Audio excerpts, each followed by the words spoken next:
Here, we're gonna get ready to start part 2 of Marianne's gastroschisis and everything, but before we start, I just want to say a couple of things.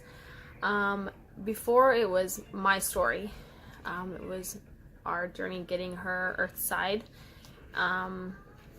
My feelings, my husband's feelings, things like that. So I chose what I said and what I wanted to tell you and what I wanted to keep personal. But now that it's not just my story, but it's Marianne's story, there will be a couple of things that I will keep personal. She is a human being, she is a person, and she might not want me saying some of these things. And so just, there are some things that I won't go into detail about, or won't be in specifics about, just because I feel like she still has her rights to decide if she wants that part of her story told or that specific thing to be known. So if you know us personally, you might already know it, you know, if you're family or whatever, but you know, if you don't hear a piece of the story, that's why. It's not just my story, it's hers as well. So let's get started. So we last left off that she was getting ready to be taken to the children's hospital. And I'm not very specific about what hospital we were at or where we live and everything like that, but I will talk about this hospital by name. We were at the Riley Children's Hospital, and I just want to say before we start that they are one of the best hospitals, in my opinion, in the entire world. I might not remember every single doctor she saw. I might not remember every single, or by name, I might not remember every single doctor or nurse or person who helped us in any way, shape, or form, but I remember all of their faces, and I will forever be in debt to them, and I will forever hold a special place in my heart for everyone that works at that hospital. They made some of the hardest days for us a lot better, and they're just awesome. So when we were told when she was born that she would be transported to this hospital and that they would stick all of her outside intestine into what they call a silo. It's essentially a bag that you know, keeps the outside intestine safe.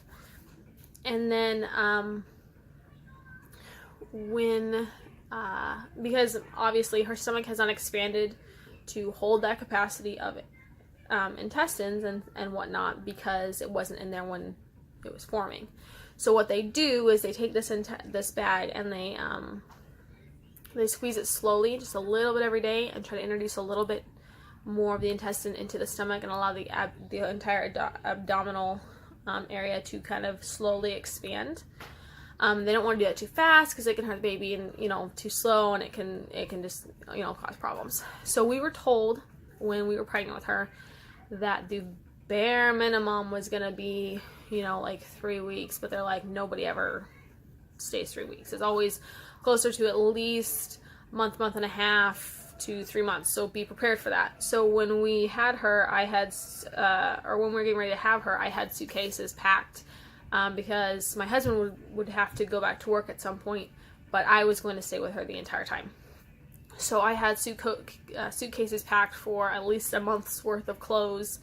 You know, we had tons of stuff packed because we were preparing for the worst, but hoping for the best. So they took her over to the hospital. My husband, of course, went with her. I told him, you know, go with her. She needs one of us to be there. So,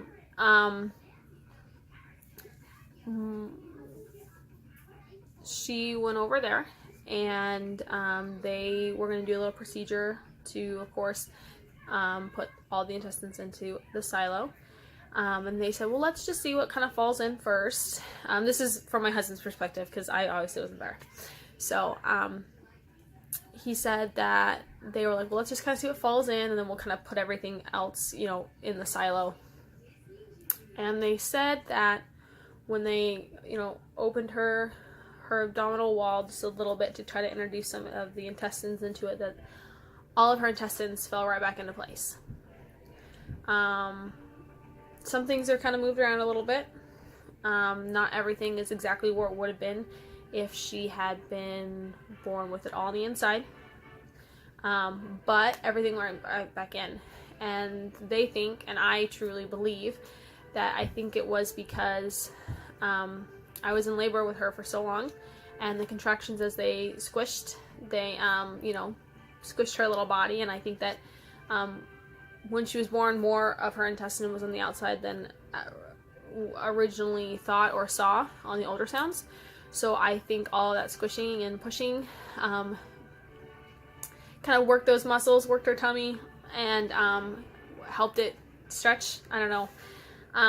But I think that it had a huge role to play with it. So they put something on top of it just in case her stomach decided that it couldn't handle everything and it pushed them out. They would have that, over it. But they said that if she was doing great, by the next day they would close her up. So that day I spent in postpartum. I talked to with my husband on the phone a lot. I met with a lactation consultant. I started pumping right away. We were told that she would not be able to eat. There was steps that had to be taken. First, before we could even consider any food, formula, breast milk, anything, her intestines had to get back in her stomach. Then she had to have a bowel movement, and they had to wake up. And at the same time that's happening, she had a tube down her throat to pull this green mucousy yuck that was sitting in her stomach that should have been, cycling through her gut at this point, out as well. And so she could not eat anything until that was clear. So it was going to be a long process, but I was not going to be caught off guard. I wanted to breastfeed her, and so I started pumping right away. I pumped every 2 hours and just started going at it. So they did let me go visit her. They had a security detail that would take the mothers of babies that were at Riley. They would take them over so that they could be with their baby for a little bit and then come back so the nurse could check on them, make sure that they weren't hemorrhaging, make sure everything was healing properly. They also offered a really cool thing where if let's say my husband couldn't be there, or I couldn't leave because let's say I had a C-section or something and I had to stay, they also offer this really great thing where you could FaceTime your baby. So they definitely had mothers in mind when they were trying to do these things. So I got to see her. We couldn't hold her yet because she still had the silo on. But I got to change her diaper, and I got to hold her hand, and I got to kiss her, and it was just awesome, and I was just so excited.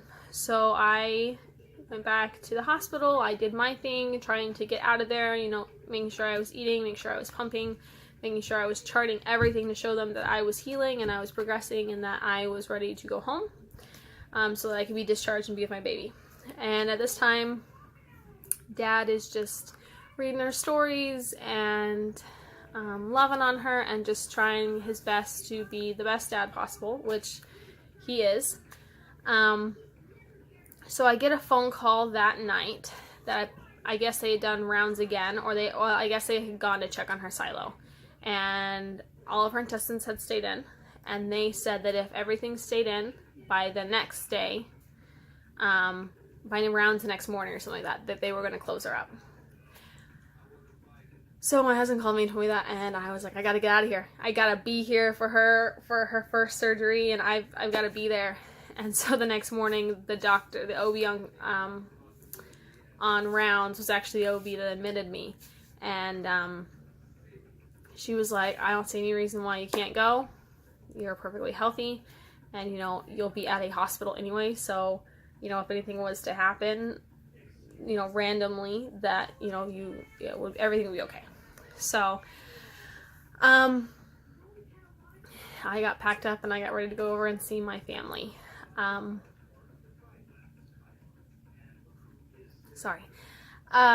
So we got over there and we got in there and got to see her, and I got this cute little name tag that said Mom, and I wore it like a badge of honor. I was so proud of my little girl. I'm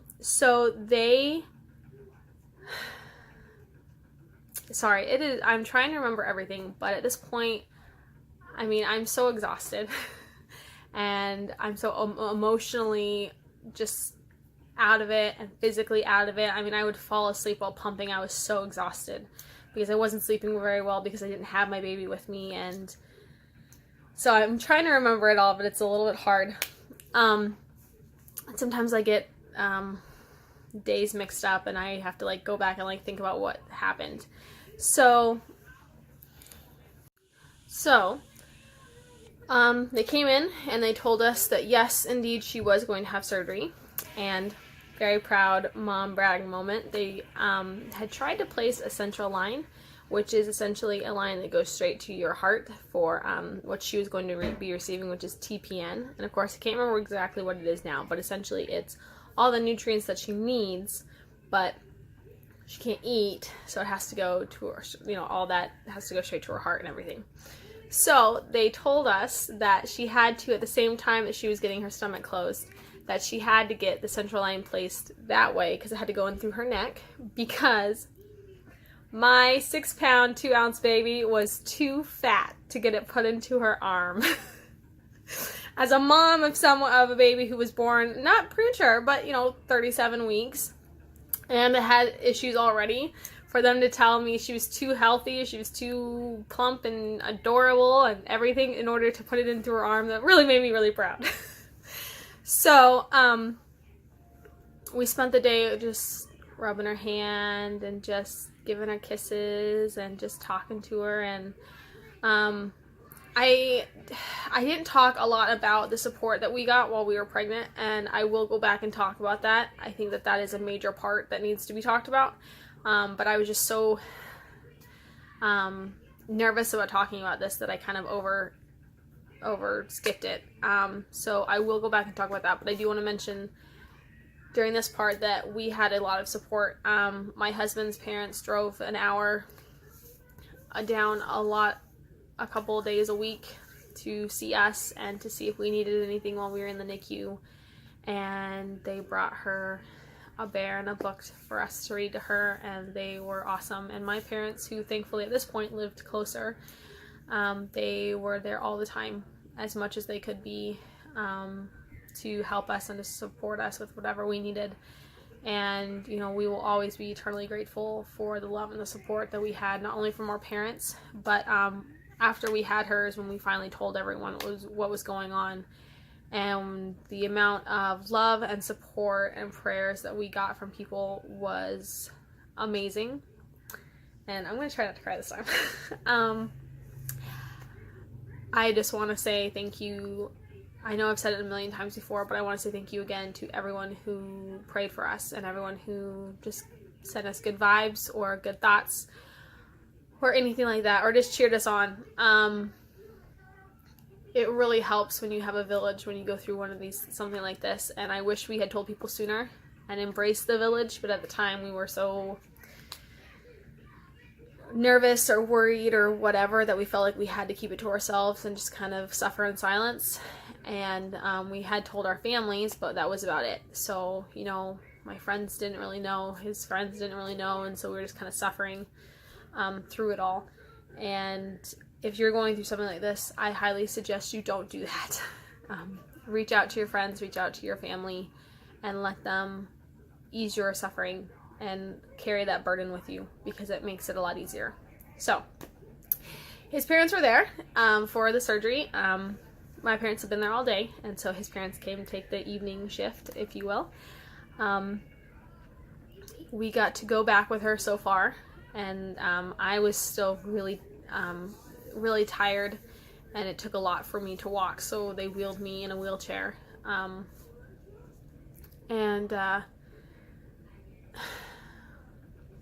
We had to part ways at one point. We had to go in the waiting area, and she had to go to surgery. And I just remember feeling at the time like I wanted to be with her, and it was really hard to say goodbye, but at the same time it wasn't goodbye. It was, I'll see you in like an hour and a half kind of thing. And at first I was really nervous, and the whole time we were being wheeled down there, I was just like, I can't do it again. I can't be separated from my baby again. I can't do it. I just kept saying I can't. And as soon as we got out of the elevator and we got ready to separate, it was like this wave of calm came over me. And it's one of those things where, like when your kids are young and something scary happens to them, or they get hurt or something, and it was scary for you too, but you can't let them know that you're scared because you have to be brave for them. That was what I was feeling. Like I had to be brave for her because, you know, she needed me to be strong for her. So held her hand. I told her, I will see you in a little bit. It's not goodbye, it's a see you. I'll see you later. I love you. And you're awesome. And I squeezed her little hand and off they went. And we sat there for what seemed like forever. And it was probably only like 2 hours, but oh my gosh, it just took forever, and it felt like the clock wasn't moving, and I just wanted my baby. So, another little tidbit, a lot of the times gastroschisis babies end up not having belly buttons, because when they have to close up their belly, where the hole is, their belly button kind of ends up getting closed with it. But our doctor, the awesome surgeon, Dr. Bill Meyer, she actually was able to keep Marianne's belly button. So she has a very unique belly button, and that's all I'll say about it. That's her belly button, so she can talk about it if she wants to. But it's a very unique belly button, and she's very proud of it, and she loves to show everyone her special belly button. So, so they came back, and they had to do an x-ray to make sure that the central line was placed the right way. And we couldn't hold her just yet. It was driving me nuts because I just wanted to hold my baby. But I spent the next couple of hours, they got out of surgery at like 10 something, and I spent the next hour and a half just standing by her bed, because then she would have been 24 hours, and I wanted to celebrate her first little milestone birthday, if you will, with her. My husband was eating at the NICU. They don't let you eat in the room, so they were eating in the common area. He and his parents were, and I just stayed behind. I just wanted some one-on-one time with my baby. I just wanted to, you know, it would be the first time I actually got to be alone with her since having her. I either had his parents or my parents or a nurse or a doctor or my husband, and, you know, while I loved everyone, I wanted a few minutes to just breathe in what I brought into this world. To just tell her all the things I wanted to tell her, and to just hold her hand. So I did, and we rung in her 24-hour birthday together, and I told her how much I loved her, and I told her some special things, and it was a good night. So then the next day, they were, that night, I should say, they were talking about weaning her off the oxygen. Because at that point, the only reason she was on oxygen was because she had, because she had surgery. So they wanted to make sure that she could be weaned off of it and everything would be fine, blah, blah, blah. So on day, I guess it would be technically day 3, but it was day 2, she was weaned off the oxygen. And it was the first day we got to hold her. And my husband picked her up. And of course, so he was the first one that got to hold her. But he earned it. But when he handed her to me, it was amazing. The feeling of holding your baby for the first time is just an awesome feeling. And to have to wait so long to do it, it was agony, but it was worth the wait.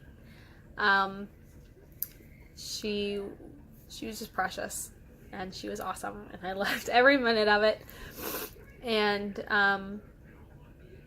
then his parents came, and my parents came, and my mom and his mom held her, and she just got all the lovin's. There was no more holding off. We were giving her all the love we could. So in the next couple of days, they seem like they all meshed together. I know we announced to the world what was going on. I think it was March 7th. So at that point, she was 3 days old. So Wednesday to Wednesday, she was in the NICU. So Sorry, again, lost track of time. It was like there was a miracle every day. First, everything fell back in. Then day 2, she had surgery right away. And then day 3, she got off the oxygen. And then I believe day 4 is the day she pooped. I'm like, it was day 4, day 5. It was the day she pooped. And I don't think I have ever been so excited about a baby pooping in my entire life. I wasn't super excited when my son pooped for the first time, and I wasn't super excited when my second son pooped for the first time. But her pooping meant that her gut was awake and working properly, which was what we were looking for next. Because if it wasn't working properly, they would have to go back in, find the part of the small or large intestine that had either died or wasn't working properly. They'd have to take it apart, cut out the piece that was dead, reattach it. It was going to be this really long process. So the poop was a very good sign. And so that happened. And then the next day, she'd pooped again. So there were signs that the meconium was moving through her body. Day 6 was the day we got transferred to surgery recovery. It was a very emotional day. I didn't know what it was going to hold for us. And it's like looking back, you can see the signs of anxiety and signs of like postpartum anxiety and stuff, but at the moment you just don't see it because you don't know. So I definitely remember feeling a lot of anxiety about this change because we had just gotten into the routine of being in the NICU and everything like that. So there had been a mix-up with her orders about what medicine she should be getting, what medicine she shouldn't be getting. And the order was to wean her off of order had been to wean her off her pain medicine, and I can't remember the name of it. It's some common one that my brain is just not going for right now. It starts with an M. But the order that the person, whoever was supposed to fill out the orders to give to the nurses, said that they were supposed to take her off of it completely. So that day was really bad. She went from having pain medicine to help, she just had major surgery. She just gone through all these different things, and she had this pain medicine that was supposed to help ease the pain of it all, to nothing. And we didn't know. I mean, we were new parents. We were just following what we thought was going on. We had no idea.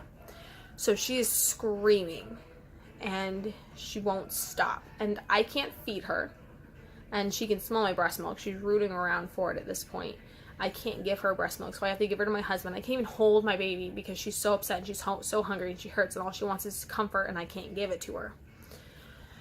So she's screaming, and we're trying everything we can. It ends up being that you can see we had to lean on the bed with our arms our elbows resting on the bed and hold her like this and bounce her. We couldn't put her in a bouncer. She'd freak out. We couldn't put her down. We couldn't rock her. We had to do that. So at night, we ended up doing that for like hours. Oh my gosh, it was hours. And I just felt like I couldn't do this anymore. I felt like I was a terrible mom because I couldn't comfort my baby. I felt like I was a terrible mom because I couldn't figure out why she was crying. We did 4-hour stretches. My husband is a trooper. We did 4-hour stretches.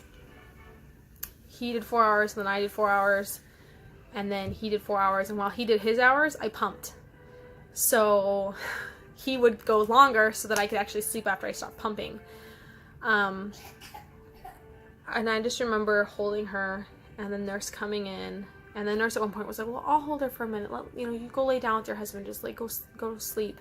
And I couldn't do it. I tried, but I couldn't do it. She needed her mom. She couldn't have just a nurse. She needed her mom. And so the nurse came back in like an hour later, and I have tears streaming down my face, and I feel so defeated. And I said, can we just give her something? Is there anything we can give her? Tylenol? I don't know what babies can have, but can we give her something, please? And she goes, well, just a second. And she looked at the orders, and she goes, well, why didn't she have pain medicine that I can't remember what it's called? And I said, well, the order said that she was supposed to get taken off of that. And she goes, no, the order said that she was supposed to get weaned. And I'm like, oh my gosh, please give it to her. She's in so much pain. So they gave it to her, and it knocked her out. Thankfully, she was able to actually get some sleep.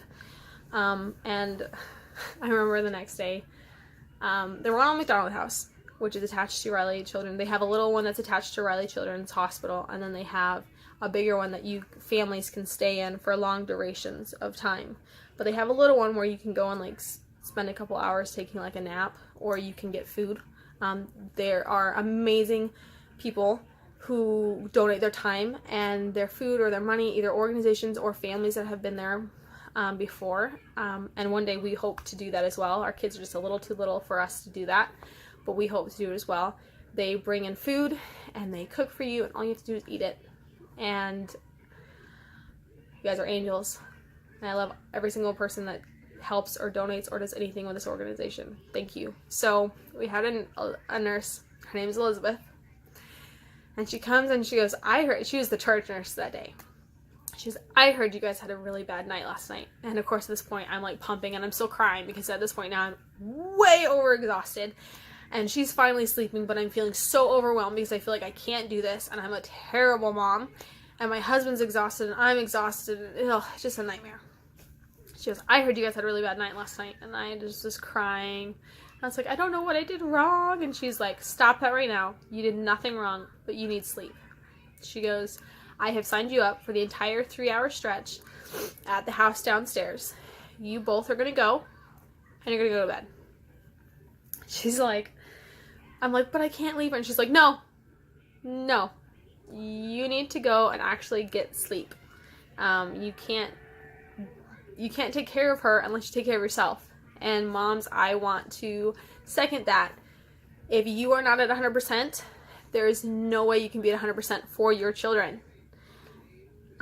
You need to take care of yourself. Whether that means you go to a doctor and you tell them, I have postpartum depression, or I think I have postpartum depression, or that means that when they're taking their nap, you don't clean, you get in the tub and you sit there. Get on your phone and go on Facebook, watch a TV show, eat some chocolate. It doesn't matter. You have got to give yourself some time to breathe, because if you're not 100%, you can't be what your kids need you to be. And she was right. She was so right. So, begrudgingly enough, my husband took me, and he was like, come on, we're gonna go, we're gonna lay down and everything. And we went to bed and we slept for a glorious 3 hours, and it was amazing. And I came back feeling like a better mom. I came back feeling like I could do this. You just needed that little bit of rest. And she was a lot happier. We only had to give her that medication once, and she didn't need it again. She was able to get on Tylenol at that point. She just, I think she had to like hit the specific weights. They wanted her to hit a specific weight before they gave it to her, or something to that effect. So then she could just have Tylenol, and so she had Tylenol to kind of help with the pain of, you know, her tummy waking up, and, you know, she still had the G-tube down her throat, and when they had to reposition it, it would really hurt her. So, you know, the Tylenol helped take the edge off. Where I'm gonna leave it at today. My boys have both woken up from their 20-minute nap, so that's gonna be fun. But now we have reached the end of our NICU stay, and now we're going to get into surgery recovery. I hope to finish this video tomorrow or Thursday. Thank you for sticking with me so far. I hope you all have a great day.